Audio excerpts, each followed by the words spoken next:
Bea Alonso, usap-usapang hindi na nag-renew ng kontrata sa GMA Network.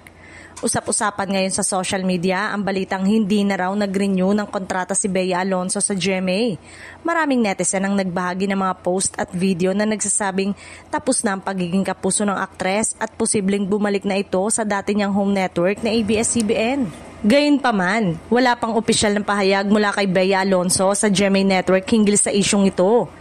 Sa kasalukuyan, nananatiling espekulasyon lamang ang mga ulat na kumakalat online. Matatanda ang lumipat si Bea sa Kapuso Network noong July 2021 at pumirma ng exclusive contract. Simula noon ay naging tampok siya sa ilang malalaking proyekto gaya ng Startup PH, Love Before Sunrise at ang primetime series na Widow's War. Noong March 2025 pa nga, nagbahagi ang GMA Public Affairs ng teaser para sa isang bagong proyekto kasama ang aktres. Dahil dito, nalilito ang ilang tagahanga kung totoo nga ba ang mga balitang hindi na siya nag-renew ng kontrata.